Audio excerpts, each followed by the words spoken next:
इयत्ता चौथीतील आपल्या सभोवतालचे जग भाग 1 या पाठ्यपुस्तकातील 7वा पाठ आहे जागरूकता हीच सुरक्षा। आज आपण या पाठाचा संपूर्ण स्वाध्याय पाहणार आहोत। तत्पूर्वी तुम्ही आपली शाळा या यूट्यूब चॅनलला जास्तीत जास्त शेअर करा, लाईक करा आणि सबस्क्राईब करायला विसरू नका। चला तर मग वळूयात स्वाध्यायाकडे। बघा, उजळणी करूया। त्यात अ आहे, योग्य पर्यायाच्या क्रमांकाभोवती गोल करा। आपत्तीची सर्वात महत्त्वाची ओळख कोणती? तर त्यातील पर्याय आहेत, ती पूर्वसूचना देऊन येते, ती मर्यादित जागेत होते, ती फक्त आर्थिक हानी करते, की ती अचानक उद्भवते आणि मोठे नुकसान करते। तर ह्याचं बरोबर उत्तर आहे, ती अचानक उद्भवते आणि मोठे नुकसान करते, म्हणून आपण ह्याला क्रमांकाला गोल करूयात। दुसरा आहे, कोणत्या कारणाने मोठी आग लागू शकते? त्यातील पर्याय आहेत, घरातील दरवाजे बंद ठेवल्यामुळे, केवळ नैसर्गिक घटनामुळे, जास्त पाऊस पडल्यामुळे आणि गॅस चालू ठेवणे, शॉर्ट सर्किट किंवा कचरा जाळणे यासारख्या चुकांमुळे। तर याचं योग्य उत्तर 4 आहे, त्यामुळे आपण 4 या पर्यायाला गोल करूयात।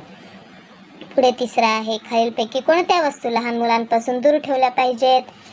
पर्याय आहेत, पेन्सिल आणि खोडरबर, औषधे, कीटकनाशके आणि रसायने, खेळणी आणि पुस्तके आणि पाण्याची बाटली। तर याचं योग्य उत्तर आहे क्रमांक दुसरा पर्याय। मग त्या 2ला आपण गोल करायचा आहे। पुढे चौथा आहे, प्लास्टिकचा वापर टाळणे महत्त्वाचे का आहे? तर पर्याय पाहूयात। ते पर्यावरणाला प्रदूषित करते आणि रोगराई पसरवू शकते, ते सहज उपलब्ध होत नाही, ते वजनदार असते, ते खूप महाग असते। तर ह्याचं बरोबर उत्तर आहे क्रमांक 1, ते पर्यावरणाला प्रदूषित करते, रोगराई पसरवू शकते, म्हणून 1ला आपण गोल करूयात। चला तर पुढे आ आहे, खालील प्रश्नांची उत्तरे लिहा। त्यातला पहिला प्रश्न आहे, मानव निर्मित आपत्ती म्हणजे काय? त्याचं उत्तर, मानवाच्या निष्काळजीपणामुळे किंवा चुकीच्या कृतीमुळे निर्माण होणाऱ्या संकटांना मानव निर्मित आपत्ती म्हणतात। उदाहरणार्थ आग लागणे, अपघात, बॉम्बस्फोट इत्यादी।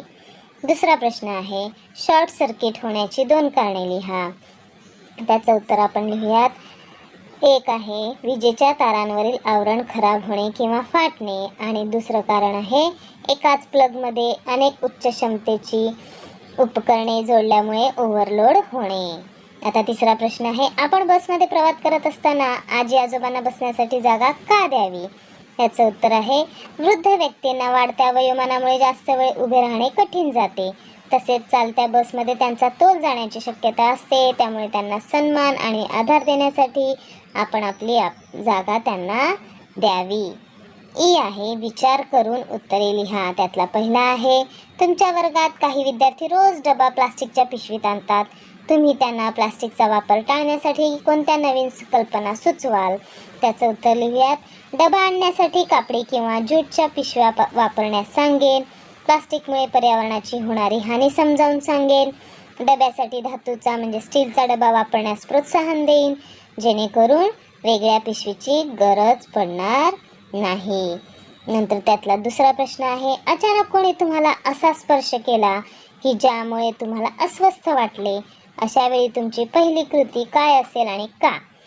उत्तर आहे, मी स्पष्टपणे नाही म्हणेन आणि तिथून लांब पळेन, त्यानंतर लगेच आई वडील किंवा शिक्षकांना याबद्दल सांगेल, कारण स्वतःच्या सुरक्षिततेसाठी आणि बॅड टच रोखण्यासाठी मोठ्यांना कल्पना देणे आवश्यक असते। तिसरा प्रश्न आहे, राधाला चॉकलेट्स खूप आवडतात, एक अनोळखी व्यक्ती तिला शाळेबाहेर चॉकलेट देते, राधाने काय करावे आणि का? याचं उत्तर आहे, राधाने ते चॉकलेट नम्रपणे नाकारावे आणि तिथून निघून जावे, कारण अनोळखी व्यक्तीकडून खाद्यपदार्थ घेणे धोक्याचे असू शकते, त्यात गुंगीचे औषध किंवा विषबाधा असू शकते। चौथा प्रश्न आहे, समीर घरात असताना त्याच्या लहान बहिणीला छोटी जखम झाली, तर त्याने प्रथमोपचार कसा करावा ते लिहा। त्याचं उत्तर लिहूयात।